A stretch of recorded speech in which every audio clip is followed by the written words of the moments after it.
Assalamualaikum warahmatullahi wabarakatuh. Alhamdulillahirabbil alamin wa bihi nasta'inu ala umuri dunya waddin. Asyhadu an la ilaha illallah wahdahu la syarikalah wa asyhadu anna Muhammadan abduhu wa rasuluhu wa la nabiyya ba'dah. Allahumma fashalli wa sallim ala hadan nabiyil karim wa ala alihi wa ashabihi wa azwajihi wa man sara ala nahjihi ila yaumiddin. Allahumma subhanaka la ilma lana illa ma 'allamtana wa 'allimna ma yanfa'una wa zidna ilman wa rabbana atina fid dunya hasanah wa fil akhirati hasanah wa qina adzabannar. Amin ya rabbal alamin. Sebelumnya kita berdoa kepada Allah Subhanahu wa taala. Hari ini ya rombongan kemanusiaan, yaitu gerakan Break the Siege. Break the Siege artinya menembus blokade. Jadi aktivis kemanusiaan seluruh dunia hari ini dengan melintasi laut Mediterania ingin masuk ke Gaza lewat laut, karena lewat darat sudah tidak memungkinkan, semuanya diblokade. Orang-orang mati kelaparan, anak-anak mati dibantai, ibu-ibu, wanita mati dibantai, orang-orang pada putus asa karena tidak ada yang bisa masuk ke sana. Satu-satunya jalan adalah selain dilempar di udara itu lewat laut gitu, supaya orang bisa masuk ke sana, supaya Gaza tidak terisolir secara permanen begitu. Maka hari ini itu aktivis kemanusiaan seluruh dunia dalam misi Break the Siege, artinya bongkar blokade begitu, tembus blokade, berjalan hari ini. Maka kita berdoa kepada Allah Subhanahu wa taala, ribuan aktivis kemanusiaan yang melalui laut ini ya bisa menembus ke sana. Dulu Turki pernah nyoba, Indonesia juga ada, teman saya juga ada yang berangkat ke sana. Dulu pernah Turki mencoba itu, yang ketika nyampe ke Laut Marmara, misinya itu Mapi Marmara. Ketika nyampe ke laut pantai Gaza itu, sebelum di situ sudah diserbu, sudah dihabisi oleh marinirnya Zionis dan banyak orang meninggal dunia. Maka satu yang kita bisa adalah berdoa dan mendoakan agar mereka, Allah beri kekuatan, Allah beri kemudahan supaya dapat menembus, dan ketika itu bisa ditembus maka dunia secara umum akan membuka matanya. Ketika negara dan batas-batas resmi tidak bisa menembus, maka aktivis kemanusiaan melakukan dengan caranya sendiri. Mudah-mudahan mereka diberi kemudahan dan kekuatan, dan terutama teman-teman kita yang dari Indonesia, diantaranya ada teman saya juga berangkat ke sana, diberikan keselamatan. Ala hadin niyati thayyibah. Nas'alullah ta'ala bi madhkurati al-Fatihah. A'udzubillahi minasyaitonir rajim. Bismillahirrahmanirrahim. Alhamdulillahirabbil alamin arrahmanirrahim maliki yaumiddin iyyaka na'budu wa iyyaka nasta'in ihdinas siratal mustaqim siratal ladzina an'amta 'alaihim ghairil maghdubi 'alaihim waladdallin.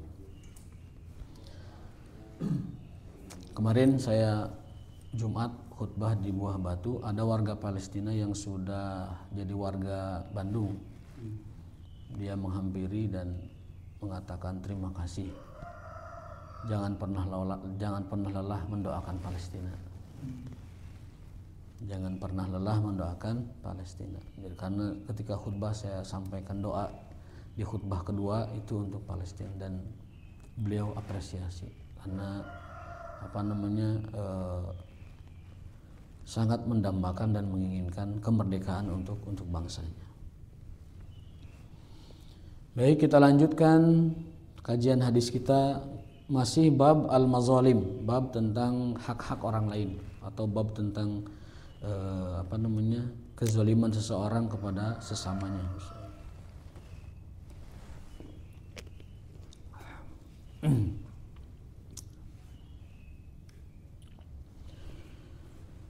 Wa anhu radhiyallahu an, dari Ibnu Umar berarti ya.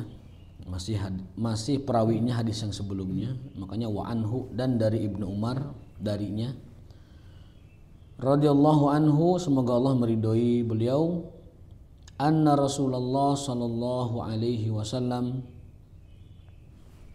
bahwasanya Rasulullah sallallahu alaihi wasallam bersabda, al muslimu akhul muslim, yang namanya orang Islam itu bersaudara dengan orang Islam lainnya. Ulah disasaha, ulah di baudan, ulah dijauhi, jangan ditakaburi, jangan diangkuhi dan lain sebagainya. La yazlimuhu wa la yuslimuhu, tidak boleh menzaliminya dan tidak boleh membiarkannya berada pada kezaliman.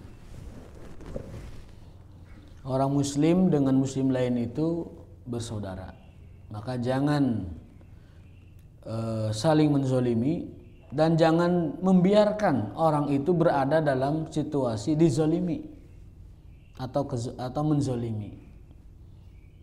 Kesimpulannya, jangan berbuat zalim, jangan biarkan orang dizalimi. La yazlimuhu wa la yaslimuhu, jangan biarkan orang berada dalam situasi zalim.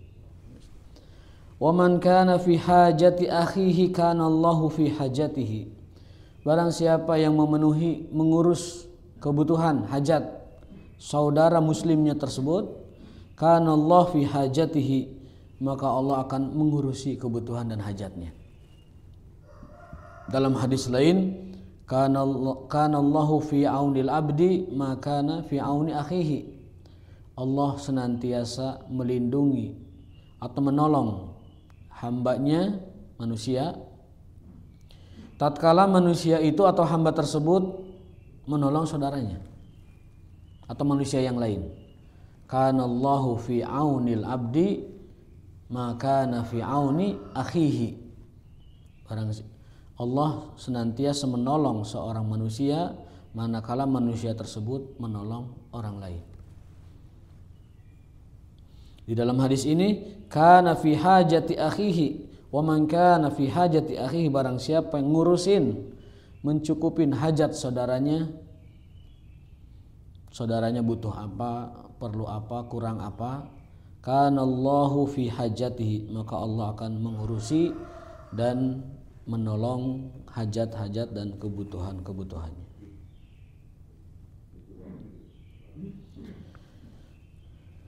Di dalam hadis yang pernah kita baca sebelumnya di waktu mengkaji bab tentang ini, bahkan ada sebuah hadis, man masya fi qada hajati akhihi aw qawm, barang siapa yang berjalan untuk membantu saudaranya memenuhi hajatnya,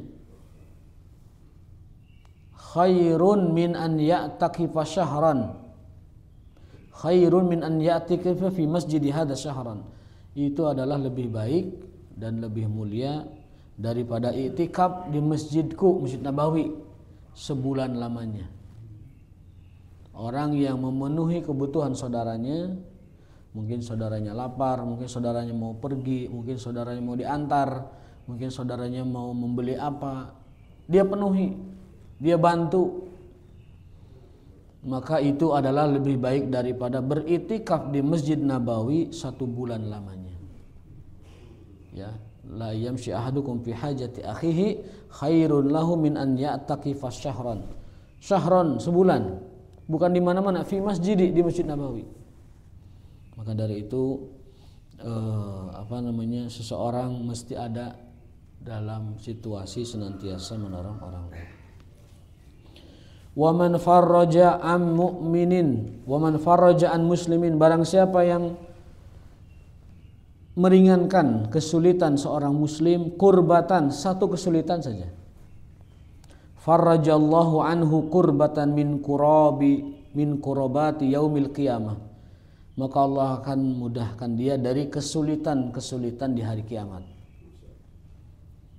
Man farraja, barang siapa yang farraja, memudahkan, meringankan kesulitan, satu kurbah, kesulitan, kegundahan.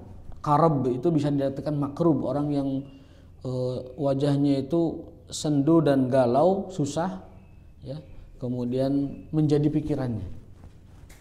Barang siapa yang melepaskan seseorang dari satu kesulitannya, maka Allah akan lepaskan dia dari kesulitan-kesulitan di hari kiamat nanti.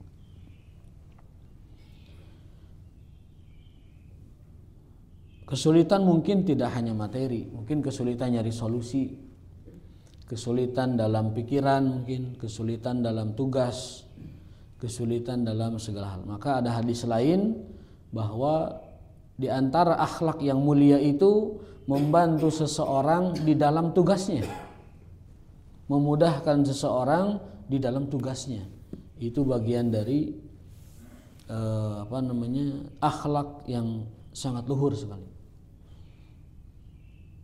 Kita tidak membantu dalam segala urusannya, tetapi kita cukup membantu dalam urusan dia. Tidak membantu semuanya, membuat dia terbantu, tetapi setidaknya membantu urusan yang menjadi urusan dia. Kalau ada orang mau ngangkat bawaan ke kendaraannya, kan itu membantu tugas dia, kita bantuin angkat. Gitu. Ada orang mungkin lagi ngedorong mobil, lagi mogok, itu kan urusan dia, tapi kita bantu dia urusannya. Tidak mesti ngasih bensin, tidak mesti ngasih bantuan apa, tetapi membantu dalam pekerjaannya. Ya. Itu adalah termasuk akhlak yang sangat mulia sekali, yaitu membantu seseorang di dalam tugas-tugasnya. Kita tidak memberi tugas itu, tidak memberi kerjaan itu, tetapi membantu dalam melaksanakan tugasnya, itu bagian dari akhlak yang sangat luhur.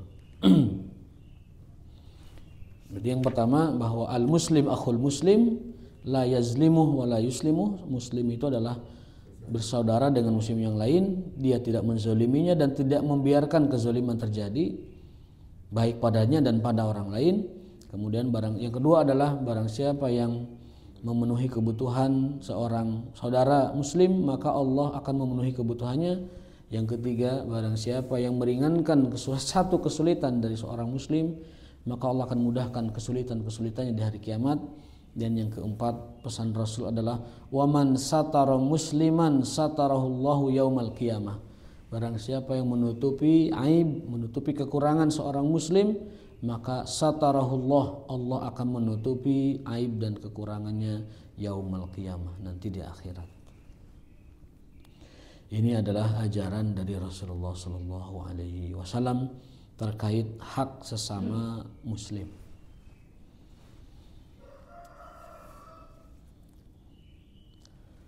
Berikutnya dari Anas radhiyallahu anhu, beliau bercerita bahwasanya Rasulullah SAW bersabda, unsur akhaka, bantulah si Ahok, bukan unsur Ahok.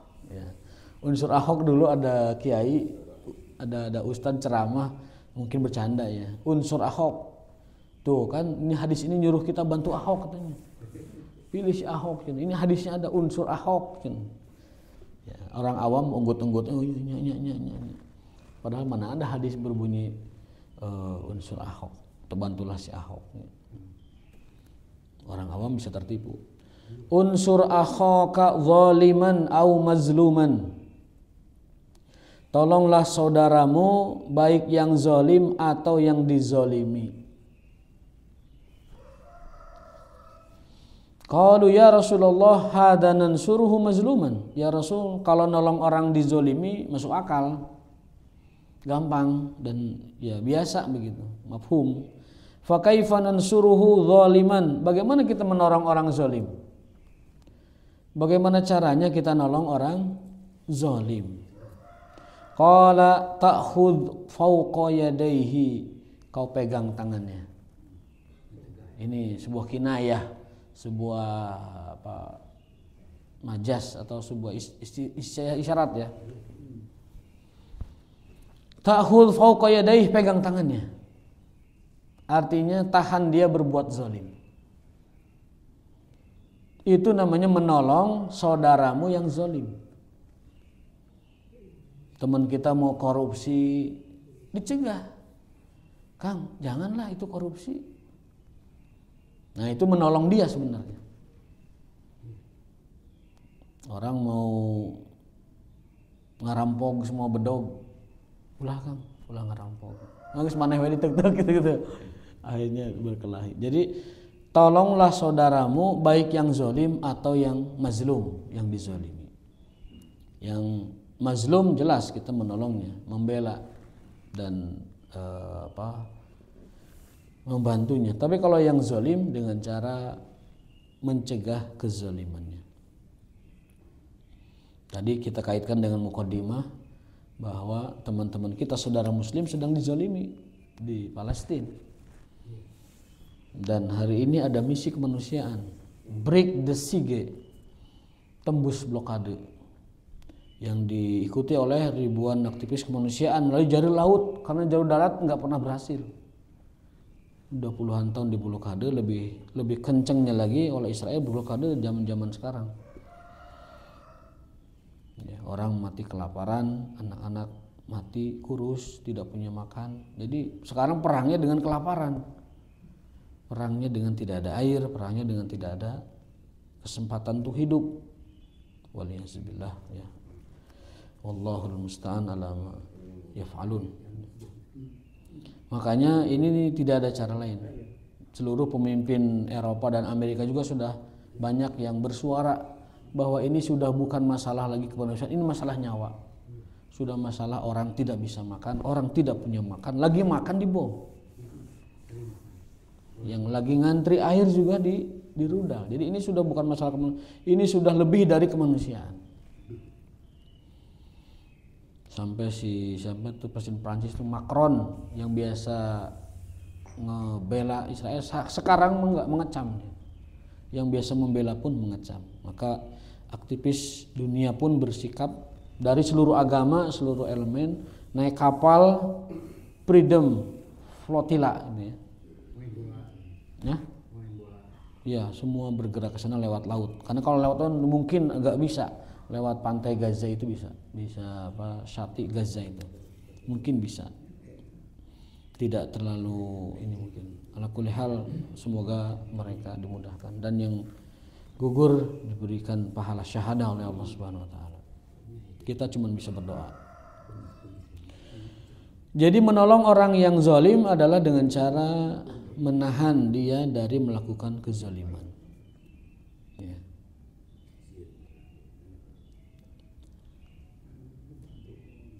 Dalam sebuah athar disebutkan Ibnu Umar radhiyallahu anhu pernah ditanya oleh seorang sahabat, "Wahai Abdullah bin Umar, apa puncak keilmuan Anda?" Karena beliau itu kan orang yang paling alim, ya, orang yang paling luar biasa memegang sunnah Rasul.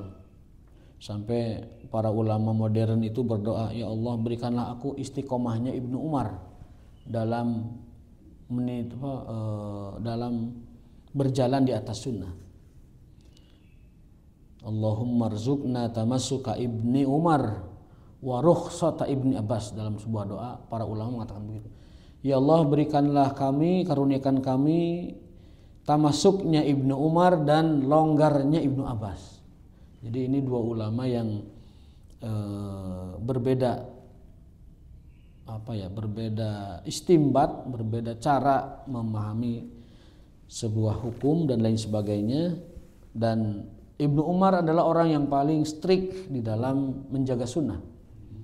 Kalau Ibnu Abbas, beliau dikenal dengan yang rukhsah, yang banyak ngambil kelonggaran dalam memahami dan mengamalkan sunnah.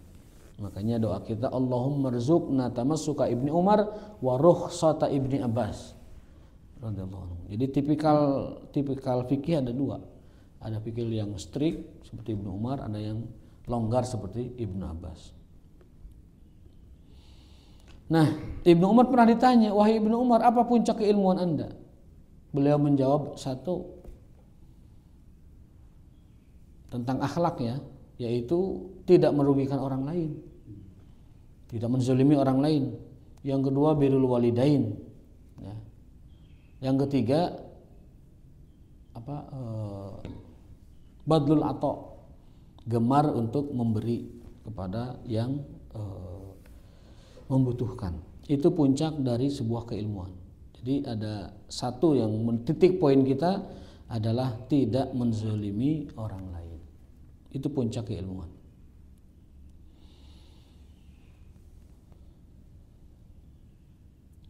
Wa an Abi Hurairah radhiyallahu anhu qala Rasulullah sallallahu alaihi wasallam, "Man kanat lahu mazlamatun li ahadin min irdihi aw syai'in falyatahallalhu minhu al-yaum."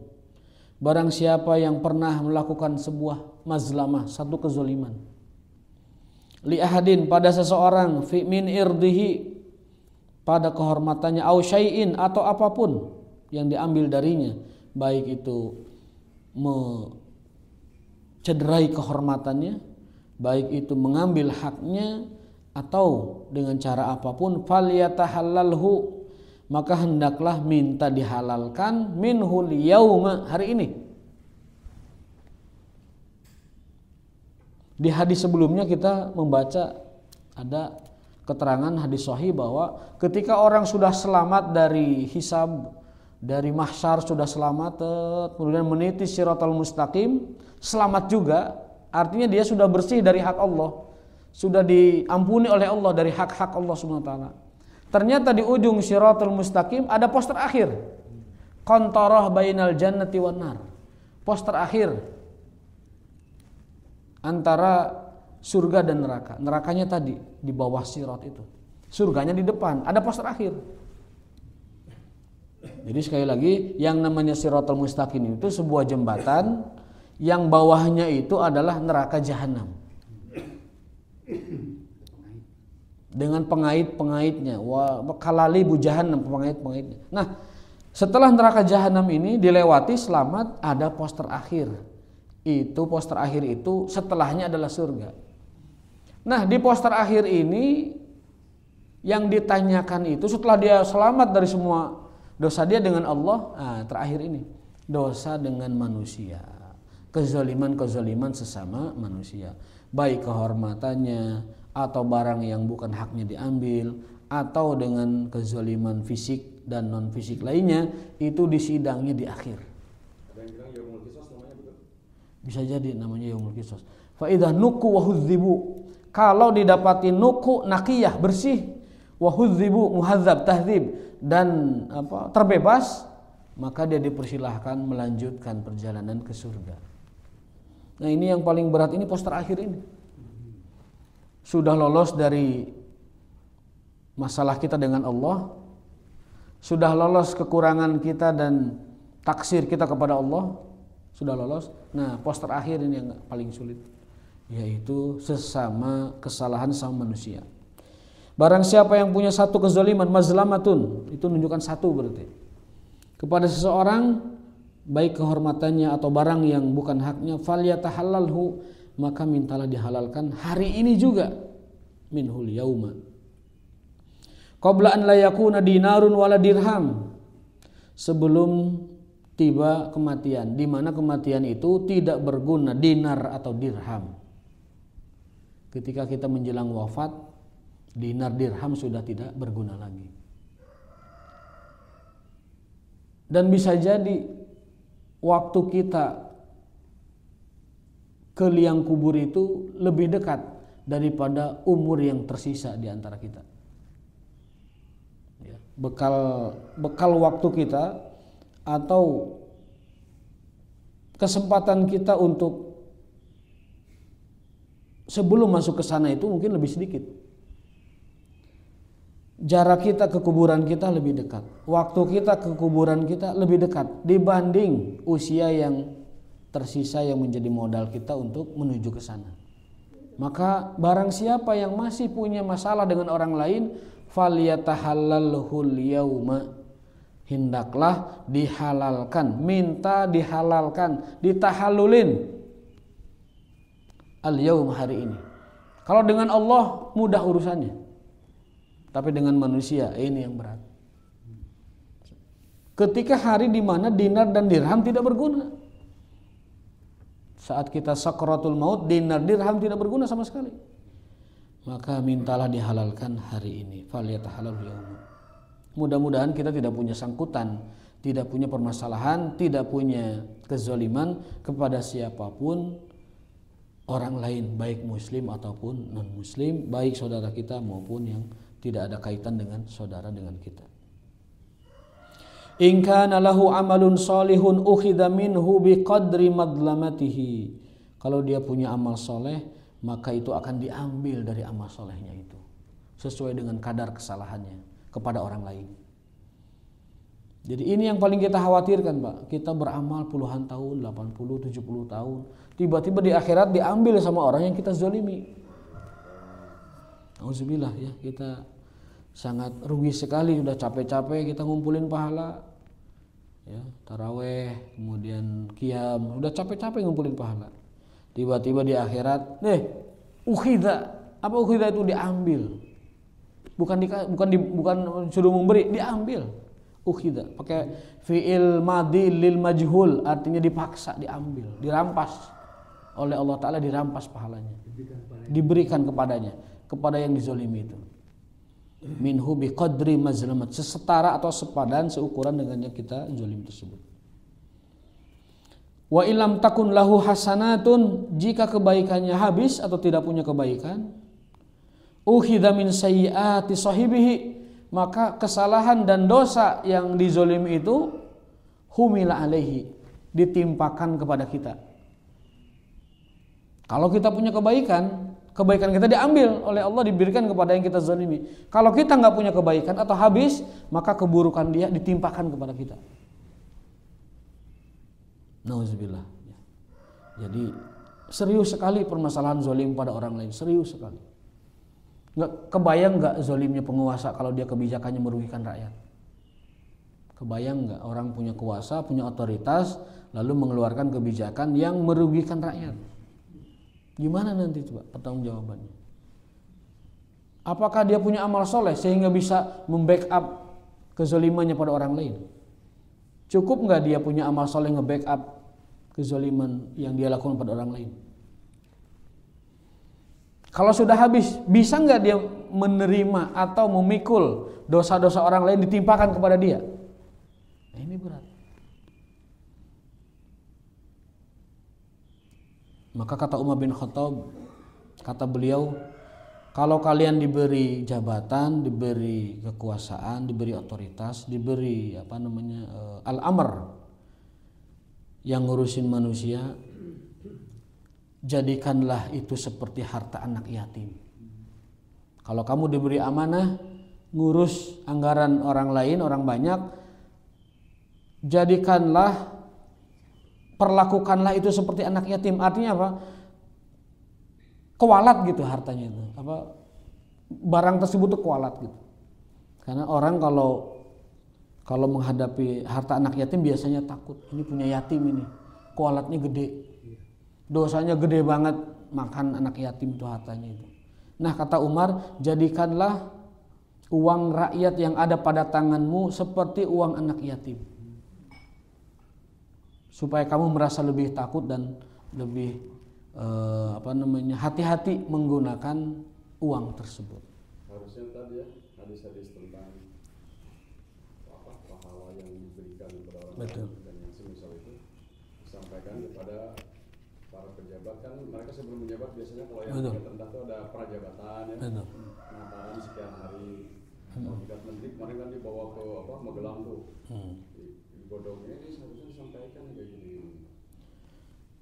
Ya harusnya rapat-rapat penting itu disampaikan tuh yang kayak gini-gini. Bukan cuma strategi menanti Allah bantu kalau kitanya serius dan ikhlas ngurusi umat. Tapi kalau kalau tidak disampaikan pesan-pesan seperti ini ya.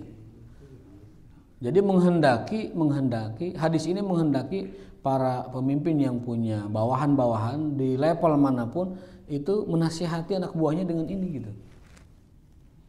Kalau kita ngambil satu kezaliman dari orang lain, nanti kelak di akhirat kita akan diambil kebaikan kita diberikan kepada dia. Kalau kita habis tidak punya kebaikan, kesalahan dia ditimpakan kepada kita.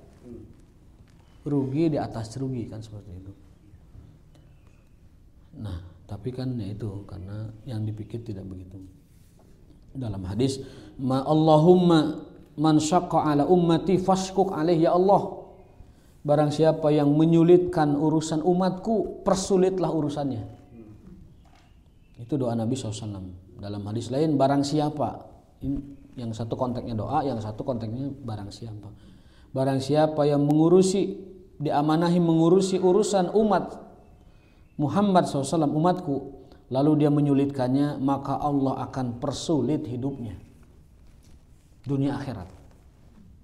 Jadi kita kan semua umat Muhammad ini, umat Rasulullah SAW, dipersulit urusannya oleh siapapun lah, maka dia akan terkena doanya Nabi, Allah akan persulit hidupnya. Walaupun mungkin bergelimang harta, tapi Allah akan persulit hidupnya. Sulit mendapat hidayah, itu yang paling parahnya. Sulit mendapatkan rahmat, itu yang paling ruginya. Dan sulit nanti matinya, itu juga paling ngeri. Sulit juga nanti di sananya, di akhiratnya. Alhamdulillah. Allahumma, ya Allah, barang siapa yang diamanahi urusan umat Muhammad lalu menyulitkan urusannya, fashkuk alaihim, persulitlah urusannya. Alhamdulillah. Kita takut dengan yang begitu. Ada umat Muhammad, kita menyulitkan umat Muhammad sama dengan kita menyulitkan Rasulnya. Dosanya gede. Kita nyulitin urusan umat Muhammad, kita mempersulit urusan masyarakat yang notabene umat Muhammad itu dapat kewalat dari nabinya itu. Dapat kewalat dari nabinya sallallahu alaihi wasallam. Maka jangan macam-macam dengan umat Rasulullah karena mereka punya karomah, punya kewalat. Kalau dipersulit, Allah akan persulit urusannya. Ini pesan terbuka kepada siapapun yang punya kewenangan ngurusi umat Muhammad lalu mempersulitnya, supaya takut kepada Allah dan juga takut kepada kesulitan yang akan ditimpakan kepadanya karena dia mempersulit urusan umat Rasulullah SAW. Ada pepatah di kita itu, kalau bisa dipersulit kenapa dipermudah. Nah, mun bisa diduitkan kena digratiskan. Tak kan udah takol dan gitu tah. Apa namanya, yang punya prinsip begitu. Masih ada waktu. An Sa'idin ibni Zaidin radhiyallahu anhu qala sami'tu Rasulullah sallallahu alaihi wasallam yaqul man zalama minal ardi syai'an, hati-hati yang bagi waris. Barang siapa yang menzalimi saudaranya atau orang lain, minal ardi syai'an, Allah tatanan 1 senti tanah, dalam hadis lain 1 jengkal tanah, syai'an minal ardi, kecil. Tawaqahullah au tuwiqahu min sab'i aradin, Allah akan timpakan 7 bumi kepada dia. 7 bumi kepada dia.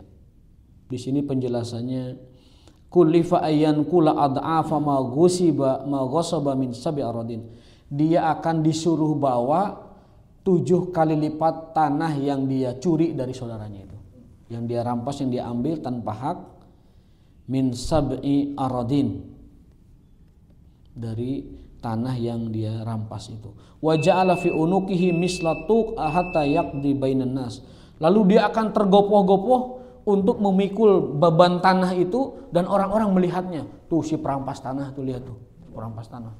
Jadi dia mikul bumi begitu, terjepit badannya sampai remuk, terjepit sambil tergopoh-gopoh, orang-orang melihatnya, tuh si perampas tanah saudaranya, tuh si perampas tanah orang. Nauzubillah. Barang siapa yang mengambil tanah orang lain, apalagi saudaranya, biasanya dalam hal bagi waris atau penggusuran yang tidak halal, Allah akan timpakan 7 bumi atau 7 kali lipat dari bumi yang dia ambil dari saudaranya. Penutup tentang hadis yang sama, menguatkan an Ibnu Umar radhiyallahu anhu qala Nabi SAW, man akhadha minal ardi syai'an bighairi haqqihi, barang siapa yang mengambil sejengkal tanah, sesuatu sedikit tanah tanpa hak, khusifa bihi yaumal qiyamah ila sab'i aradin, akan dibebaskan ke dalam tanah sampai 7 lapis tanah ke bawah, dibebaskan yaumal qiyamah, di hari kiamat nanti. Berarti ini dalil bahwa di kiamat itu ada dataran, ada daratan. Di kiamat itu ada, di yaumil qiyamah itu ada daratan. Nah, orang-orang yang merampas harta orang lain itu akan dibebaskan sampai kedalaman 7 bumi itu. Diinjak ke malaikat, dibebaskan. Prak. Alhamdulillah. Hati-hati, ini terutama dalam pembagian waris. Itu kan saudara. Ya. Kalau merampas hak rakyat, tanah rakyat kaum muslimin itu lebih parah. Ini yang paling dekat, yang paling berpotensi kita terjadi gitu. Sesama saudara. Aya uwa anu ngarampas hak ponakana, aya uwa anu ngambil tanah padahal bukan ahli waris karena misalkan terhalang oleh adanya anak laki-laki dan lain sebagainya. Di kita sudah hampir kabur. Maka kata Rasul, hal yang paling akan pertama hilang dari kaum muslimin adalah tadi pembagian waris secara Islam. Itu yang pertama kali hilang di dalam masyarakat Islam. Yang terakhirnya nanti adalah sholat. Yang pertama hilang itu waris, amanah tentang itu, dan yang terakhir adalah sholat.